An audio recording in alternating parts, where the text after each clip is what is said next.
السلام علیکم ورحمۃ اللہ وبرکاتہ۔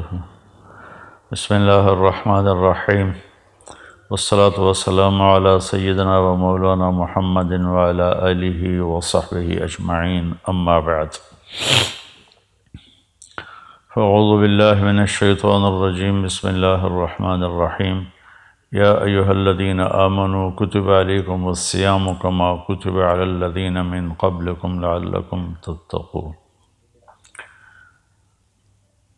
اللہ کا لاکھ لاکھ شکر ہے، احسان ہے کہ رمضان شریف کے پہلے 10 دن اللہ تعالیٰ نے عافیت سے گزروا دیے۔ جن بھائی بہنوں نے روزے رکھے اللہ انتہائی قبول فرمائے، تراویح پڑھی اللہ قبول فرمائے۔ جن بھائی بہنوں کی بیماری کی وجہ سے چھوٹ گئے اللہ ان کو صحت کاملہ نصیب فرمائے۔ جن کے سستی کی وجہ سے چھوٹ گئے اللہ تعالیٰ ان کو اپنے خزانوں سے توبہ کی توفیق عطا فرمائے اور ان کی اس کمی کو بھی اللہ تعالیٰ معاف فرمائے۔ تو سب کے لیے دعا کرتے ہیں۔ تو اللہ تعالیٰ نے رمضان المبارک کا مہینہ، علماء ایک جگہ میں نے پڑھا تھا، یہ حدیث تو نہیں ہے، ویسی بعض علماء کا قول ہے کہ رمضان المبارک کی 12 مہینوں میں وہ فضیلت اور انفرادیت ہے جیسے یوسف علیہ السلام کی 12 بھائیوں میں، یوسف سمیت 12 بنتے تھے، تو جیسے ان 12 بھائیوں میں یوسف علیہ السلام ایک نمایاں حیثیت رکھتے تھے، اسی طرح ان 12 مہینوں میں رمضان المبارک اپنی ایک انفرادی حیثیت رکھتا ہے کہ کتنی بڑی فضیلت کی بات ہے کہ جنت کے دروازے کھول دیے جاتے ہیں، جہنم کے دروازے بند کر دیے جاتے ہیں، اللہ کا عرش پہلے آسمان پر آ جاتا ہے اور پکار ہوتی ہے، کوئی مانگنے والا ہے، کوئی توبہ کرنے والا ہے، کوئی بخشش چاہنے والا ہے، اور ایک فرشتہ پکارتا ہے نیکی کے چاہنے والے آگے بڑھ، اور دوسرا فرشتہ پکارتا ہے برائی کے کرنے والے پیچھے ہٹ اور بس کر۔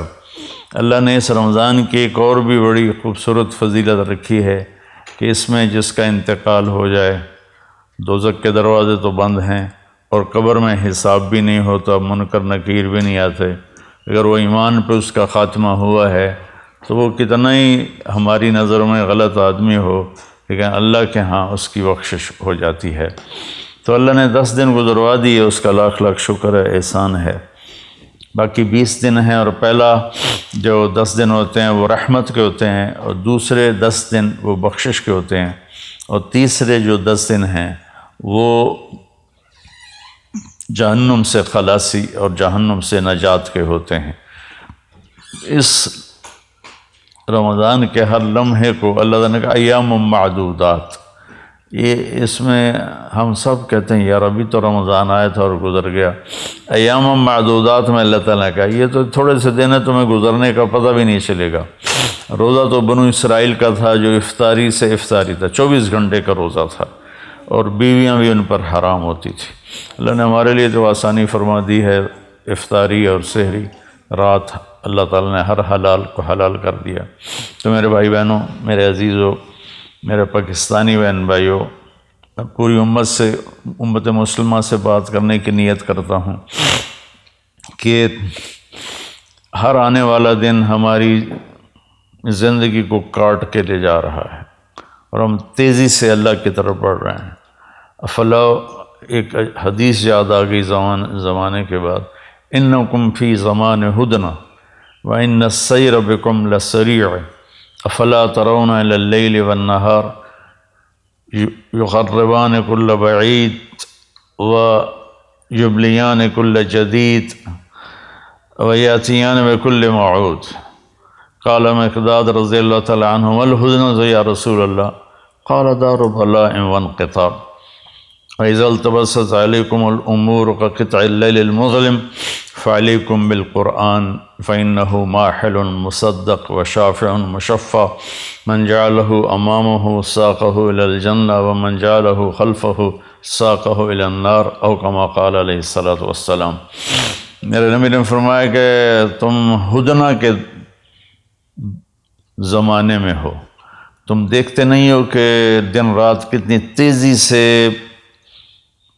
آنے والے وقت کو قریب لا رہے ہیں، اور تیزی کے ساتھ وہ ہماری جوانی کو بڑھاپے کی طرف تبدیل کر رہے ہیں، اور تیزی کے ساتھ اللہ کے وعدے کو قریب لا رہے ہیں، یعنی قیامت، اور قیامت کے بعد حساب کتاب۔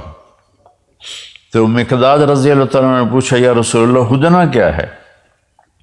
تو آپ نے فرمایا مصیبتوں کا گھر اور مٹ جانے والا گھر، یہ ہے ہدنہ، یعنی یہ دنیا۔ تو جب ایک ایسا وقت آئے تم پر کہ ہر چیز تمہارے اوپر کھل نہ سکے اور اندھیرا چھا جائے، تمہیں سمجھ میں نہ آئے میں اب کیا کروں، کدھر جاؤں، فعلیکم بالقرآن، تو تم قرآن کو مضبوطی سے تھام لینا، کہ یہ وہ جھگڑا کرنے والا ہے جس کا جھگڑا اللہ تسلیم کرے گا، وہ سفارشی ہے جس کی سفارش اللہ تسلیم کرے گا، جو اسے آگے رکھے گا یہ اسے جنت میں پہنچائے گا، جو اسے پیچھے رکھے گا یہ اسے دھکا دے کے جہنم میں گرائے گا۔ تو اللہ تعالیٰ نے ہماری خوش قسمتی کہ ہمیں قرآن دیا جو آج تک محفوظ ہے، اس کا ایک ایک لفظ محفوظ ہے، اس کے زیر زبر تک محفوظ ہیں۔ تو باقی کتابیں تو تبدیل ہو گئیں، ان کے ترجمے ہو گئے، لیکن قرآن ایک ایسی کتاب ہے جو دنیا میں سب سے زیادہ پڑھی جاتی ہے، یاد کی جاتی ہے۔ کتنا بڑا معجزہ ہے کہ چھوٹا سا بچہ پاکستانی جس کو پتہ بھی نہیں کہ میں کیا پڑھ رہا ہوں، 7 سال کی عمر میں وہ قرآن یاد کر لیتا ہے، اور 70 سال کی عمر میں بھی یاد کر لیتا ہے۔ تو میرے بھائی بہنوں، یہ ہے اللہ کا پیغام، ہم نے اللہ کے بندوں کو جا کر سنانا ہے کہ اس مختصر زندگی میں ہم اللہ کو مان لیں۔ اور اللہ نے ہمیں امت وسط بنایا ہے، وَكَذَلِكَ جَعَلْنَاكُمْ أُمَّةً وَسَطًا، نہ ہمارے اندر زیادتی اللہ چاہتا ہے نہ کمی چاہتا ہے۔ زیادتی اور کمی سے مراد ہے کہ عبادات میں اتنا کھب جانا کہ دنیا ہاتھ سے چلی جائے، یا دنیا میں ایسے کھب جانا کہ آخرت ہاتھ سے چلی جائے۔ اللہ نے یہ ہمارے لیے نہیں بنایا کہ وَكَذَلِكَ جَعَلْنَاكُمْ أُمَّةً وَسَطًا، تم اعتدال کی امت ہو۔ تو عبادت کرتے کرتے دل میں ایک تکبر سا آ جاتا ہے، اور آدمی نہ داڑھی والا آدمی کسی کلین شیو کو دیکھتا ہے تو ایک لاشعوری کراہت اس کے دل میں پیدا ہو جاتی ہے۔ برقع والی پردہ خاتون جب کسی بے پردہ عورت کو دیکھتی ہے تو اس کے دل میں ایک لاشعوری کراہت اور ایک لاشعوری اس کی کمی پیدا ہو جاتی ہے۔ ایسے ہم کسی کو کمیوں کا، نمازی آدمی بے نمازی کو دیکھتا ہے۔ تو میرے بھائی بہنوں، اپنے روزوں کی حفاظت کرو، اپنی عبادات کی حفاظت کرو، سب کے عیب دیکھنے سے اپنے آپ کو اندھا کر لو، اور سب کی برائی سننے سے اپنے آپ کو بہرا کر لو، اور سب کی برائی بولنے سے اپنے آپ کو گونگا کر لو، تو اللہ کی قسم آپ کا دل سورج کی طرح روشن ہو جائے گا۔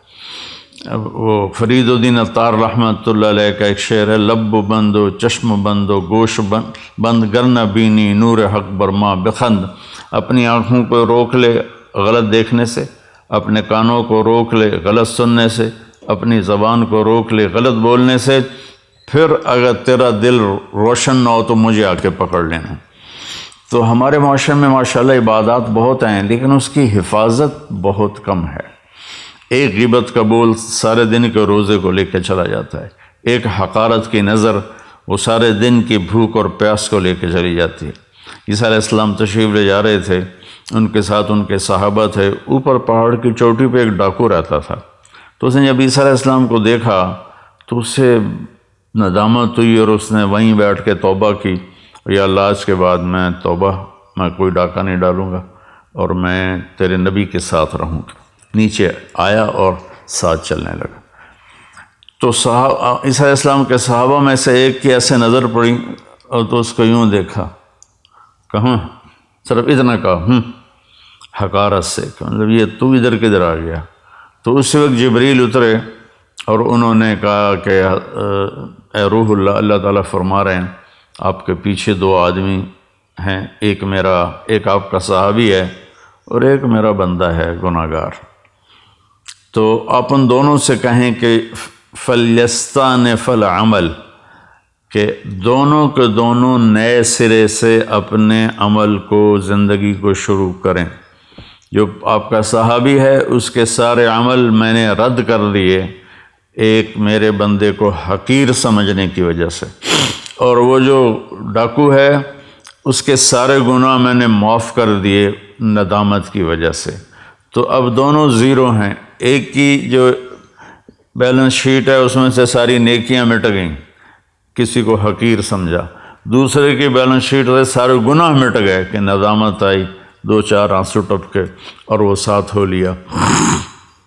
ہم اپنے اس روزے کی تلاوت کی کتنی ماشاءاللہ لوگ ہمت کرتے ہیں، تو کئی تو ایک دن میں پورا قرآن ختم کر دیتے ہیں۔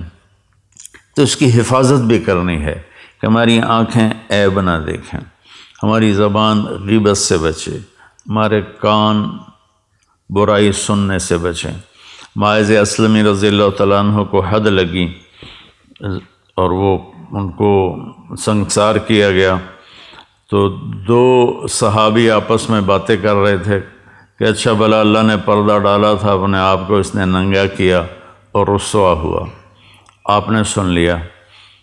آگے جا رہے تھے تو ایک گدھا مردہ پڑا ہوا تھا، اس کی ٹانگیں پیٹ پھول کے اور ٹانگیں اوپر ہو گئی تھیں، تو آپ نے کہا وہ ان 2 کو بلاؤ۔ جب وہ آئے تو آپ نے فرمایا کہ یہاں بیٹھ جاؤ اور اس کو کھا لو۔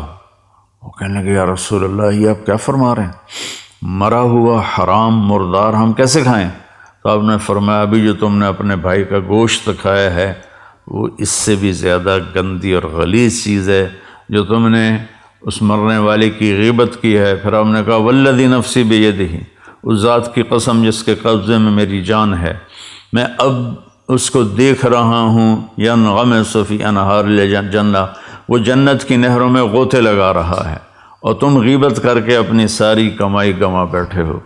تو میرے بھائی بہنوں، روزے کی حفاظت کریں، غیبت چھوڑیں، گالیاں چھوڑیں۔ ہمارے معاشرے میں اذا تصابت امتی سقطت من عین اللہ، جب میری امت ماں بہن کی گالیوں پر آ جائے گی تو اللہ کی نظروں سے گر جائے گی۔ تو مہربانی کر کے ہم اپنی زبان کو میٹھے بول سے سجائیں، جو ہماری برائی کرے ہم اس کی اچھائی کریں، جو ہمیں گھٹیا سمجھے ہم اسے اچھا سمجھیں، جو زیادتی کرے ہم اسے معاف کریں۔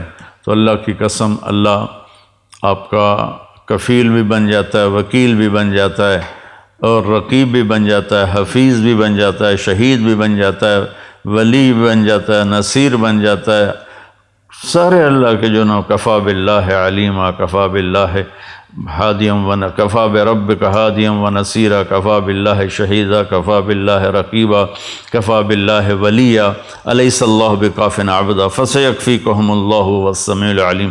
ان ساری آیات کا خلاصہ کرو تو اللہ کہتا میں تیرے ساتھ ہوں۔ کس وقت؟ ہم صرف یہ 1، 2 اور 3، بس آج کے میرے پیغام میں یہ ایک چھوٹی سی گزارش ہے، 1، 2، 3، اس نظر سے غلط نہ دیکھو۔ ایک غلط نظر اندر کو برباد کر دیتی ہے، تباہ کر دیتی ہے۔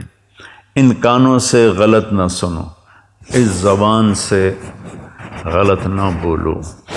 ہو جائے تو پریشانی کی بات نہیں ہے، اگر ہو جائے، نظر غلط اٹھ جائے، زبان غلط بول جائے، کان غلط سن جائیں تو گھبرانے کی بات نہیں ہے، ہم اسی وقت توبہ کریں گے، اللہ اسی وقت معاف کر دے گا۔ ابھی ایک نوجوان کا فون آیا تھا، کہا کہ میری زندگی بڑی غلط ہے، بہت خراب ہے، میں توبہ کرنا چاہتا ہوں۔ میں ایک مولانا کے پاس گیا تھا کہ کیا میری توبہ قبول ہو سکتی ہے؟ انہوں نے کہا دفع ہو جا، تیرے منہ پہ داڑھی تو ہے نہیں، تو توبہ کرنے کیا آیا ہے؟ تو وہ کہنے لگا میں نے خودکشی کا ارادہ کر لیا کہ زندگی سے تو موت ہی بہتر ہے۔ پھر کہیں سے میرا نمبر ملا تو اس نے مجھے بتایا، پھر میں نے اس کا بیٹا اللہ کہتا ہے اتنے گناہ کرو کہ آسمان کی چھت کو لگا دو، پھر ایک دفعہ کہہ دو یا اللہ معاف کر تو میں ساری معاف کر دیتا ہوں۔ اور میرے نبی نے فرمایا دن میں 70 دفعہ توبہ توڑ کے توبہ کر لے تو اللہ تعالیٰ اس کی بخشش فرما دیتا ہے اور اسے اپنی دوستی کو برقرار رکھتا ہے۔ جاوید چودھری صاحب بڑے اچھے کالم نگار ہیں، میری بڑی ان سے محبت ہے، دوستی ہے، تعلق ہے۔ انہوں نے ایک دفعہ مجھے فون پہ لیا، مجھے کہا کہ مولانا آپ لوگوں کو گناہوں پہ دلیر کر رہے ہیں۔ میں نے کہا وہ کیسے؟ کہ آپ کہتے ہیں جتنی دفعہ مرضی توبہ توڑو، توبہ کر لو گے تو اللہ معاف کر دے گا۔ اگر آپ کا نوکر 2-3 دفعہ غلطی کرے تو چوتھی دفعہ آپ اسے معاف کریں گے؟ میں نے کہا جاوید بھائی آپ نے مجھے اللہ کے برابر کر دیا، میں تو انسان ہوں، میرا تو بیٹا اگر میرے مقابلے میں آئے گا تو میں کہوں گا بھائی اپنا راستہ الگ کر لو، میری جان چھوڑ دو۔ وہ اللہ ہے، اللہ جو اپنی زبان سے کہہ رہا ہے کہ تمہارے اتنے گناہ ہوں۔ عرفات کے میدان میں جب آدمی پہنچتے ہیں تو اللہ کہتا ہے اتنے گناہ لاؤ جتنے بارش کے قطرے، اتنے گناہ لاؤ جتنے درختوں کے پتے، اور اتنے گناہ لاؤ جتنے ریت کے ذرے، اور اتنے گناہ لاؤ جتنے جس دن دنیا پیدا کی تھی اس سے آج تک جتنے دن اور رات آئے اتنے گناہ لے کر آؤ۔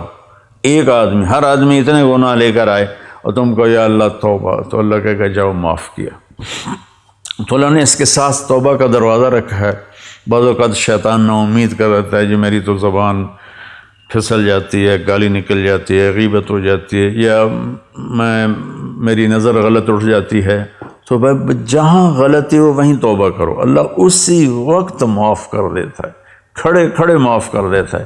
مثلا میں اپنے بیٹے پر تھوڑی سی سختی کروں گا نا تو اس کے دل کے اوپر ایک اثر آ جائے گا، پھر اس کو قریب کرنا چاہوں گا تو وہ قریب نہیں آئے گا۔ میرا مالک، میرا جو جی ایم ہے وہ مجھ پر زیادتی کرے گا تو میرے دل میں ایک اثر آ جائے گا، وہ معافی مانگے گا تو میرا دل نہیں کرے گا معاف کرنے کے لیے۔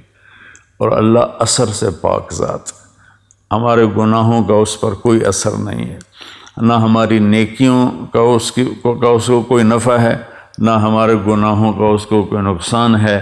لن تبلغوا ضری فتضرونی ولن تبلغوا نفعی فتنفعونی، کہ تمہاری عبادت مجھے کوئی نفع نہیں پہنچاتی اور تمہارے گناہ وہ مجھے کوئی نقصان نہیں پہنچاتے۔ تو برائے مہربانی اگر غلطی ہو جائے تو مایوس نہیں ہونا چاہیے، فوراً توبہ کرنی چاہیے۔ ایک نوجوان کہنے لگا جی پھر کیا فائدہ، ادھر توبہ کرتے ہیں ادھر توڑ دیتے ہیں۔ میں نے کہا تم کرتے رہو، ایک دن ایسا آئے گا کہ اللہ تعالیٰ تمہیں ایسی محبت کی نظر سے دیکھے گا کہ اللہ تیرے دل سے سارے گناہوں کی رغبت نکال دے گا۔ نہ دلیر ہونا، اللہ غفور الرحیم ہے، معاف کرے گا، اور شراب کی بوتل چڑھا لی اور فحاشی میں لگ گیا، بدکاری زنا میں لگ گیا، اللہ بڑا غفور الرحیم ہے، یہ بھی شیطان کا چکر ہے۔ گناہ پہ ندامت کے آنسو یہ ساری رات کے نفلوں سے اللہ کو زیادہ محبوب ہیں۔ ایک میرے دوست تھے، تو ایک دن ان کا فون آیا اور چیخنا شروع کر دیا زور زور سے فون پہ ہی۔ میں نے کہا بھائی کیا ہوا کیا ہوا؟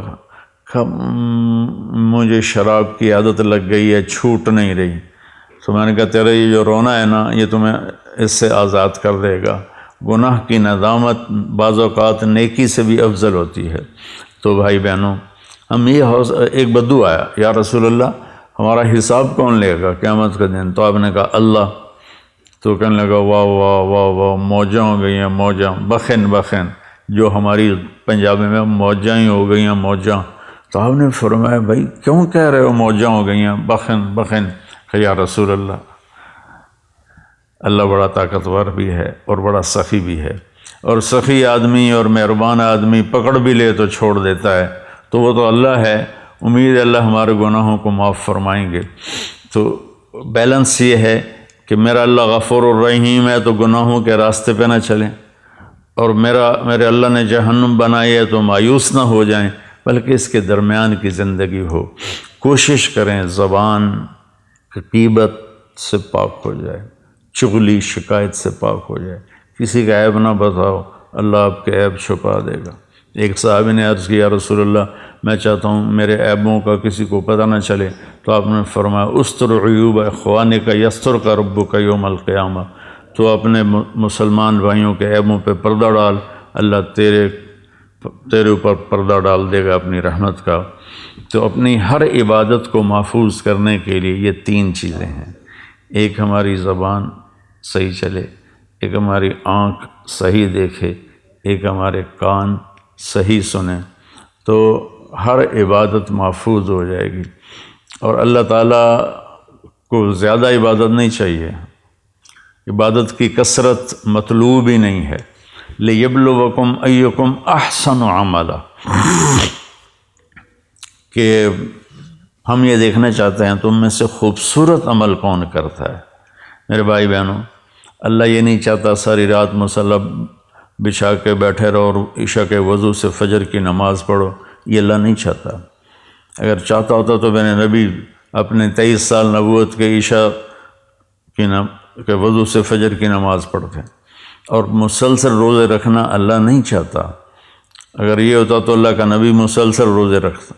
ہمارے ایک ساتھی تھے، فوت ہو گئے، اللہ ان کی بخشش کرے، وہ 30 سال مسلسل روزے رکھے روزانہ سوائے عیدین۔